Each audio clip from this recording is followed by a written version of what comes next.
Hola, hola amigos de Paislo y de todas nuestras plataformas asociadas. Soy Rocío Gambra y el día de hoy estoy con una nueva entrevista con Gloria Hood. Ella fue ministra del Transporte, es la presidenta de Bópoli actualmente y ya es también candidata, no, ya no es candidata, es No, constituyente, consejera constituyente. ¿Cómo estás, querida Gloria? bien, gracias. No, ya pasé la etapa de candidata, que la disfruté mucho, tengo que decir, pero ya afortunadamente ahora sí soy candidata electa o Así es. Oye, consejera electa. consejera electa. ¿Sabes qué? Yo debo decirle a nuestros auditores que nosotras nos conocemos hace muchos años y habíamos tenido conversaciones previas y yo- vamos a hablar del tema constituyente, pero no voy a saltarme todos los protocolos y te voy a ir a preguntar una cosa, ya es que hablamos de la candidatura. Yo me acuerdo en su minuto que tú me convenciste de que las cuotas eran importantes. Y aquí hay un tema que tú Sí, fuiste ahora candidata, tuviste que pasar por eso y ya que vas a estar dentro de de la Constitución, es un tema que generó harto debate en los expertos. ¿Cómo lo ves ahora, después de haber pasado por los distintos procesos? ¿Cómo ves el tema de las cuotas y de las candidaturas? Fuiste en tu campaña, tú decías que se requerían cuotas efectivamente. ¿Cómo lo ves sí, ahora? sí, lo sigo viendo igual porque cuando uno mira las brechas, te das cuenta que son monumentales todavía y que se necesita un esfuerzo explícito para corregir esas distorsiones. Voy a dar solo dos ejemplos, uno que es un antecedente y que siempre lo pongo como ejemplo porque me parece que grafica muy bien lo reciente que es la incorporación de las mujeres, por ejemplo, en la política. Y es que Gabriela Mistral fue premio Nobel de Literatura en 1945 y no pudo votar por un presidente en su país hasta 1952. Y 1952 son 3 años antes que yo naciera. Así de reciente es el voto femenino en Chile y la participación de las mujeres. Mi mamá, que tiene 98 años, es una generación que por primera vez pudo votar y ella todavía está viva.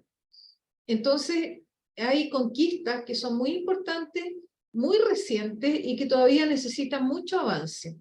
La segunda cosa que grafica las brechas es que muchas veces se compara la remuneración promedio para igual tarea en distintas industrias y en general hay más o menos un 20% de diferencia entre lo que reciben los hombres y las mujeres. Y eso quiere decir que para el mismo trabajo, las mujeres trabajan 2 meses gratis. Son brechas grandes, no estamos hablando de un berrinche callejero o de un activismo sin fundamento. Son brechas que hay que corregir.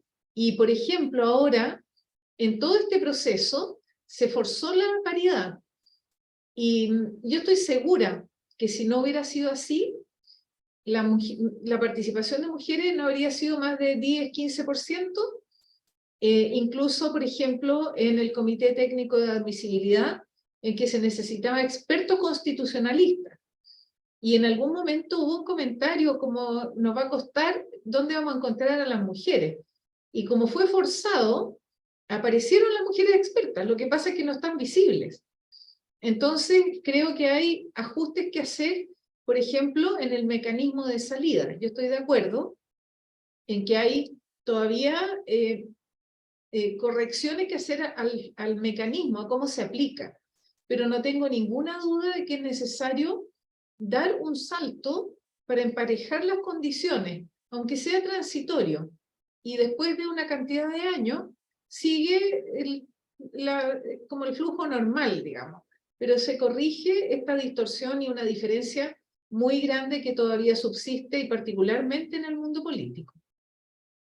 Ya voy a seguir porque me quedaría pegada en este tema mucho, mucho rato.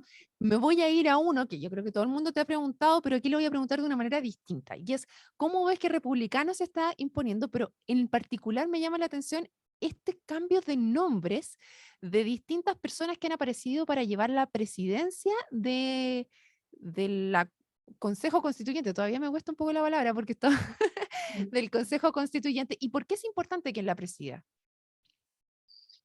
Sí, bueno, republicanos ya ha confirmado que ellos, como tienen mayoría, y es de toda lógica que el que tenga la mayoría y va a tener todos los votos, va a tener la presidencia, podrían tener incluso la mesa si juntáramos todo. Y yo creo que están tratando de buscar un equilibrio de manera que haya una buena representación. Y, y tienen figuras, por ejemplo, Luis Silva, que fue el más votado, va a ser jefe de bancada, porque su experiencia es en constitución. Y quien esté a cargo de la mesa tiene un rol que consume tiempo también de coordinación y administrativo. Entonces yo creo que ellos están haciendo un equilibrio entre dónde ponen las capacidades de las personas para avanzar en el proceso y cómo reparten también por paridad y representatividad. Así que me imagino que a eso responde el hecho de que han propuesto o han sugerido distintos nombres. Hoy día confirmaron un nombre. Así Ninosh que Payauna, sí, decía. sí. Y, y ella debería ejercer la presidencia y tenemos que esperar qué pasa con la vicepresidencia. Igual aquí me llama la atención porque hay nombres dentro de los electos por republicanos que han generado ciertas controversias y así como aparece el nombre de ella o como tenemos cualquier ministro que empiezan a hacer arqueología de Twitter y empezar a ver quiénes son estas personas, se han encontrado rápidamente que ella tenía un caso especial de hurto en el cual inmediatamente salió su nombre y sale esto a la palestra. Entonces ahí no sé si republicanos, qué tan buena haya sido la arqueología que ellos hicieron al momento de llevar esos candidatos, porque ya sabemos que tienen uno menos, que ya se bajó por un caso bastante complicado. Sí, en realidad el Tricel tiene que confirmar eso, pero lo más probable es que sí quede fuera y vamos a hacer 50, no 51. Pero lo que pasa es que aquí hay dos tipos de situaciones. Algunos en que los partidos tienen acceso a información pública y pueden filtrar, y otros en que no. Y a nosotros nos pasó con una candidata de Valparaíso, en que había declarado que no tenía inhabilidades, y es una declaración jurada ante notario, así que un instrumento público, pero sí la tenía porque había renunciado a un partido hacía 3 meses y no los 9 que exige la ley. Y esa condición, por ejemplo, nosotros no teníamos cómo validarla, solamente se la entregan a ella. Entonces hay algunas cosas como esa, en que, y nosotros afortunadamente el CERVEL, entendiendo que eso es así, nos dio la opción de cambiar el nombre. Y eso es lo que hicimos. Pero hay otras que son de información pública y uno lo puede chequear antes. Así que, bueno, habría que ver cuáles son los procesos de filtro de cada uno de los partidos. ¿Y cómo ves tú aquí esta disputa dentro de lo que se han planteado, este proceso de instauración de la mesa previa? Conversábamos antes de empezar esta entrevista donde te preguntaba si ya se han juntado, han habido conversaciones entre medio. ¿Quién? Y de hecho la pregunta que te hice en ese minuto, te han llamado de bastantes medios, pero siempre conversando con republicanos, pero ¿quiénes están a la izquierda y cómo ves los que están a la izquierda de dónde estás tú en este minuto? Sí, hemos tenido algunas reuniones, no nos hemos juntado los 11 de Chile Vamos todavía, eso espero que ocurra pronto, pero sí he tenido conversaciones informales con personas de distintos sectores y me parece que es muy bueno eso. Yo creo mucho en el contacto personal, creo mucho en el tejer redes, porque eso facilita después mucho también la conversación y uno puede abordar antes las posturas respecto a algunos temas, que no implica después acuerdos de votación, pero por lo menos tener claro cuál es la visión con que cada uno llega. Y eso me parece que es muy útil, es muy bueno, y estaba leyendo, mira, un libro tan bueno, es una publicación del proceso anterior que se llama Claves desde una ciudadanía constituyente. ¿Ya? Tenemos que hablar de Chile y es una edición de una consulta pública que se hizo durante el proceso 2022 y lo editó la Universidad Católica y la Universidad de Chile. Y tiene tan buena información sobre las percepciones ciudadanas respecto a la Constitución y el sistema político. Y una de las cosas más marcadas es que la ciudadanía espera acuerdos y espera que no predomine un tono conflictivo o de disputa. Y yo creo que eso lo tenemos que proteger y tenemos que evitar que los conflictos de la coyuntura, del día a día de los partidos, se traspase al Consejo Constitucional. Mira, la comisión experta que fue configurada desde los partidos no ha tenido ningún problema que surgiera como un conflicto asociado a visión de partido. Ellos han hecho su trabajo seriamente. Y eso mismo es lo que debería pasar acá. Por eso yo creo que es bueno abrir estas redes, tratar de trabajar como un grupo con un encargo ciudadano de la mayor importancia, con mucha seriedad. También aquí en este informe hablan de la seriedad, y con mucho rigor. Eso es lo que debería ocurrir. Ya, varias cosas aquí a ese respecto.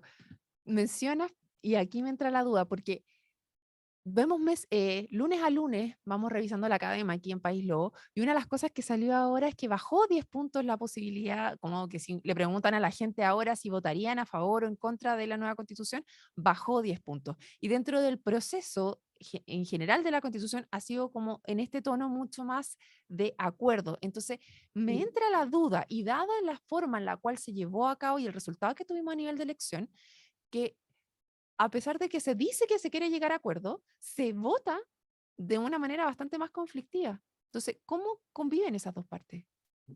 Mira, yo creo que son emociones de las personas, finalmente, y, y eso, además, está muy reciente la campaña, y la campaña hace ver como otra vez los políticos.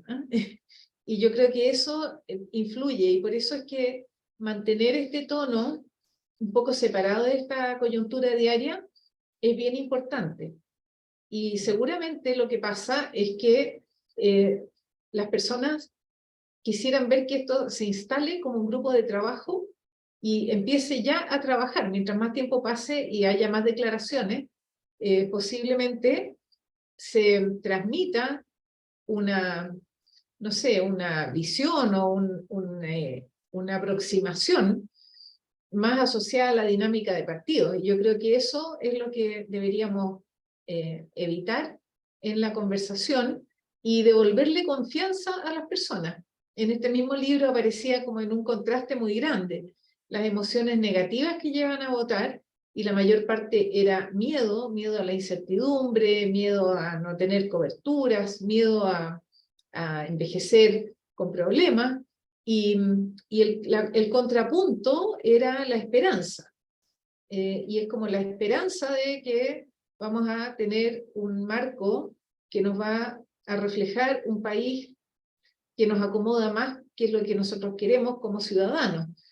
Creo que recuperar la confianza es una tarea no explícita en este proceso, pero tremendamente importante, porque tenemos una oportunidad de demostrarle a la ciudadanía que las personas electas pensamos en ellos antes que en cualquier interés personal.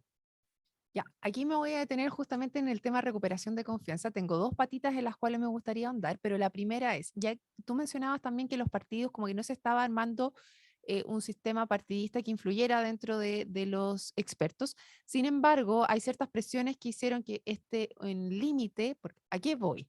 Que el sistema político es una de las cosas que se ha dicho de que es muy importante de por qué se perdieron estas confianzas de la ciudadanía con el mundo político. Y uno de los puntos que se estaba hablando es un porcentaje de votación mínimo que requirieran todos los partidos políticos para poder tener representación en el Congreso.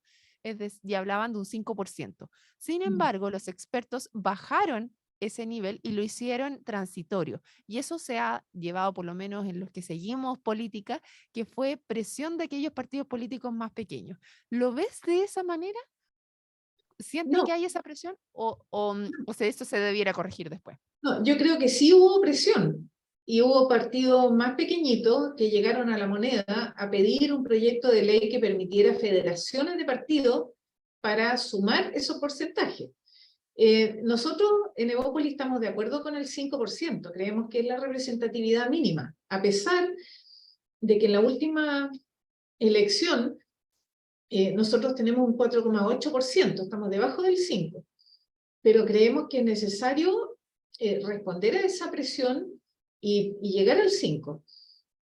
Lo que es transitorio es que en el siguiente ciclo electoral va a partir con 4%, pero de ahí en adelante se aplicaría 5%.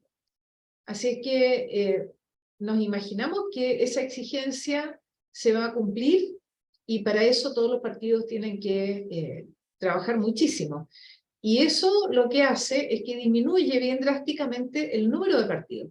Actualmente hay partidos que tienen incluso menos de un 1% de representación de votantes. Y tienen representación parlamentaria, curiosamente. Entonces, esa es una distorsión muy grande, porque finalmente esos votos deciden a veces y definen si un proyecto que afecta a millones de personas se aprueba o no, y muchas veces por una transacción de conveniencia más que por una convicción.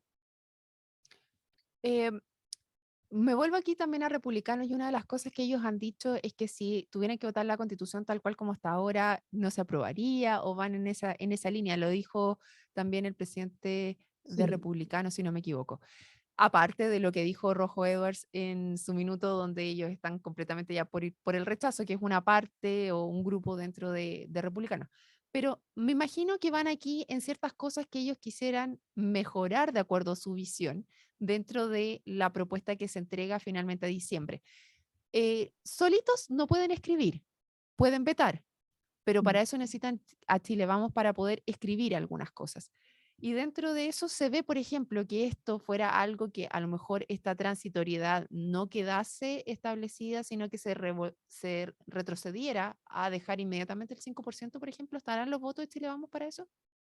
Bueno, todas estas cosas se pueden revisar. Lo que yo quisiera sí es tomar tus primeras frases que son importantes, porque aquí no hay espacio para querer aprobar, o sea, para querer eh, ir o no por un nuevo proceso constitucional.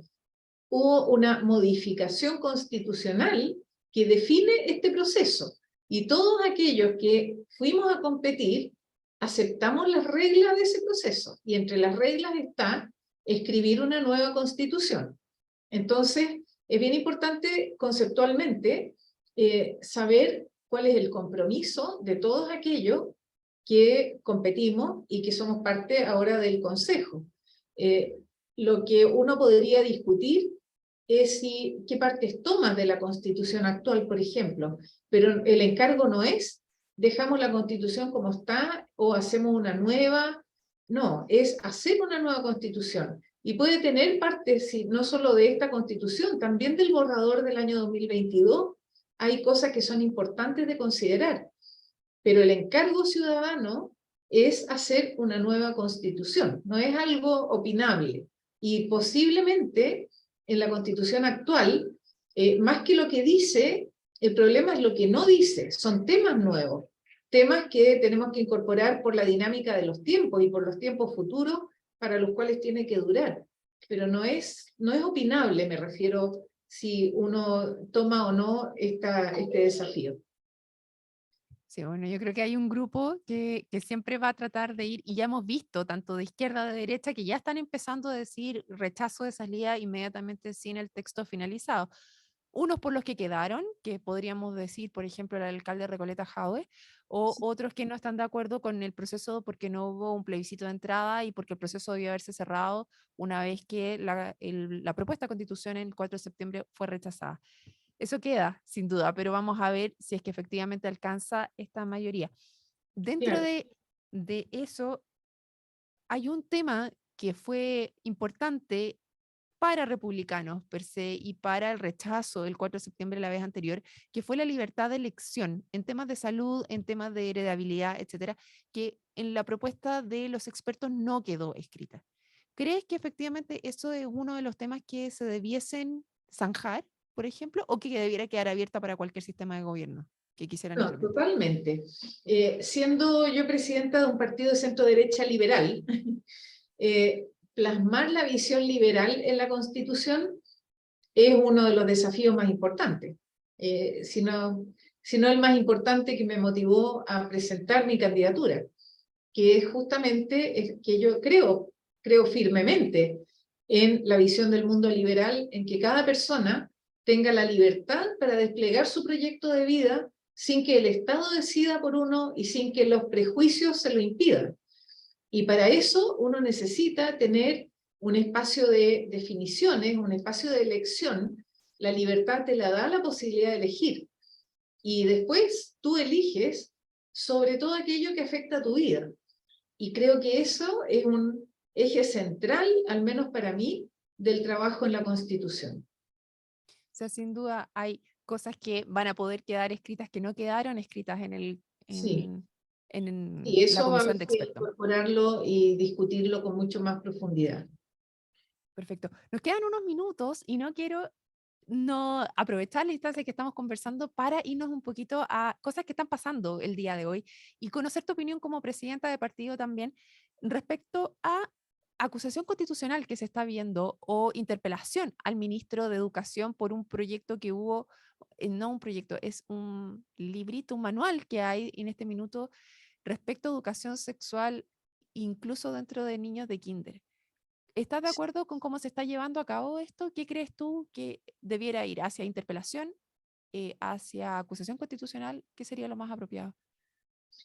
Mira, la acusación constitucional es la medida más dura y, y en la Constitución están muy claras las tareas que cada uno tiene que cumplir y uno puede usar esa herramienta, pero siempre por su contundencia, por lo extrema que es, a mi juicio debe usarse con mucha prudencia y solamente en el caso de que uno tenga previsto qué es lo que va a pasar si se aplica esa acusación constitucional, cosa que ha ocurrido especialmente en ministerios sectoriales, pero no nos olvidemos que al presidente Piñera le hicieron 2 acusaciones constitucionales y eso afecta la estabilidad democrática. Entonces, es una herramienta que tiene que usarse con mucho cuidado.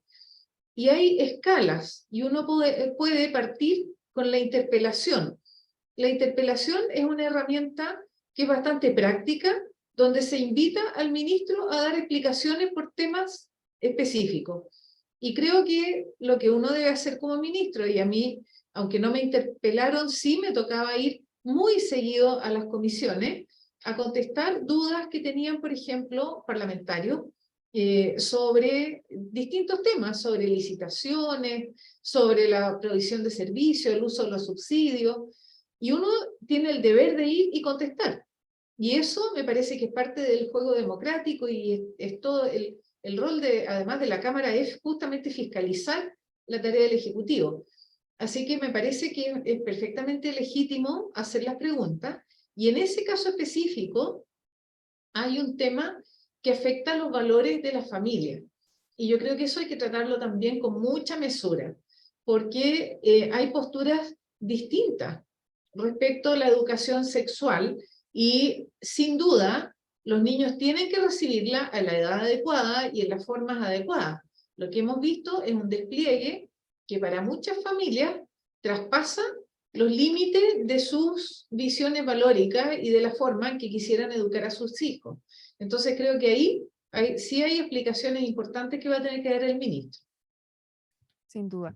Hay un tema que aquí en la región fue bastante importante durante la semana pasada, que se zanjó el día lunes en la comisión mixta, pero que todavía sigue y tiene que pasar a sala, que es el SPAP, que es el Servicio de Biodiversidad y Áreas Protegidas, que tenía una indicación entregada por parte del gobierno en la cual la, el artículo 158 de la ley de pesca quedaba fuera, lo sacaban para entrar dentro de este servicio y con eso se hacía muy difícil para las salmoneras poder seguir produciendo de la manera en la cual lo estaban haciendo. Finalmente la comisión mixta esto no prosperó, no quedó y quedó todo tal cual como estaba antes.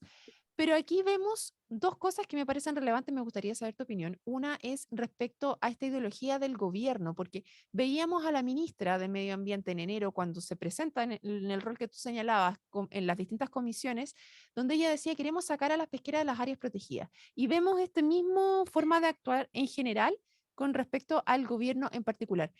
¿Crees que este gobierno eh, va a seguir en esa misma línea o va a ir bajando un poquito el tenor para poder hacer compatible estas formas tanto de producción como de resguardo al medio ambiente? Mira, yo tuve la esperanza de que eso ocurriera, pero aparentemente ya no va a ocurrir.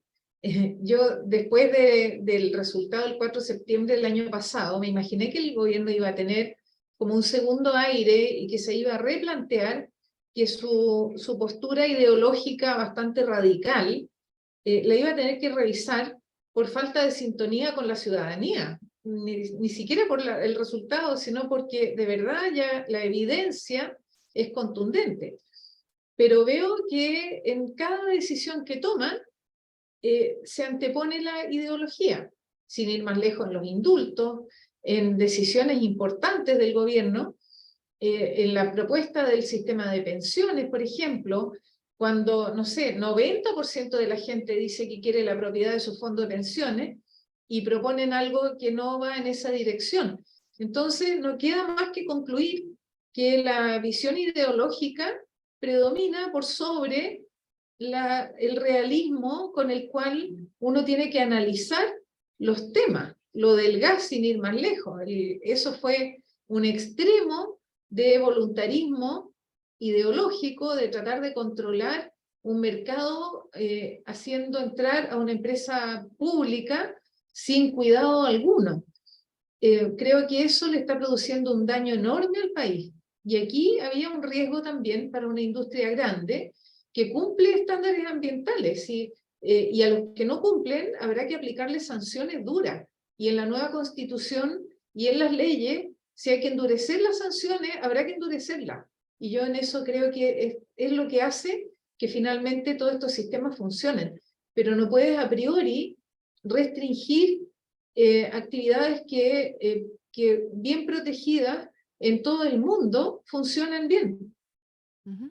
Y dentro de eso, en el proyecto de nueva constitución se están haciendo cargo porque la pasada era como la constitución ambientalista. Ahora que es de los expertos, ves que efectivamente se están haciendo cargo de esa parte también que era importante para gran parte de la población. Mi impresión es que la comisión experta prefirió no entrar en mucho detalle.